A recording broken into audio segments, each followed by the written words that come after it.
नमस्कार. आज आपण 4 महावाक्यांचा विचार करू. तत्त्वमसि, अहम ब्रह्मास्मि, अयमात्मा ब्रह्म, सर्वं खलु इदं ब्रह्म. आता आज आपण अध्यात्म्याच्या कैलासावर जाण्यासाठी गंगेच्या काठेने खाचखळग्यांच्या रस्त्याने जात आहोत. पहा, जर गंगेचे वारे, उंच उंच वृक्षांच्या राशी आणि हिमालय दर्शन सतत होत राहिले तर चित्ताची प्रसन्नता अत्यंत दुरूह वाटेला सुद्धा सुखमय करते. तर कैवल्य प्राप्तीची वाट नक्कीच कठीण आहे, पण तितकीच मनोहारी आहे. तेव्हा आपण प्रयत्न करत राहावे. तर तत्त्वमसि, तत् म्हणजे ब्रह्म आणि त्वम म्हणजे जीव. या दोन्हीची एकता सम्यक रीतीने दर्शवली आहे. जर मनुष्यातून पंचकोश बाजूला केले तर जे उरलेले चैतन्य आहे ते बाहेर आणि आत एकच आहे. म्हणजे जीवच ब्रह्म आहे किंवा ब्रह्मच सर्व जीवांमध्ये व्याप्त आहे.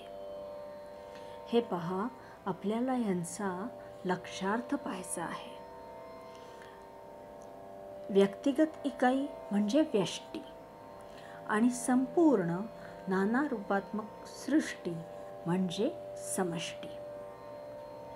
तर जेव्हा अहंकार मनबुद्धीच्या पार होतो तेव्हा आपल्याला हे समजते की अहम ब्रह्मास्मि. आणि जेव्हा हा आकार सुद्धा सुटून जातो तेव्हा आपल्याला अयमात्मा ब्रह्म असा साक्षात्कार होतो. ते ब्रह्म आणि मी एकच आहोत हे कळते. आता हे पहा, सर्व सृष्टी आधी होती, आता आहे आणि पुढे सुद्धा अस्तित्वात राहील. तिचा अधिष्ठाता परमेश्वर, जो तिचे मूळ कारण सुद्धा आहे. नासदीय सूक्तामध्ये म्हटले आहे की परमात्म्याने सृष्टी उत्पन्न करून त्यात प्रवेश केला. तर ही सर्व समष्टी म्हणजे विश्वच ईश्वराचे अधिष्ठान आहे. त्यात कुठल्याही तऱ्हेचे भिन्नत्व नाही. हे भिन्नत्व जीवभावामुळे दिसते.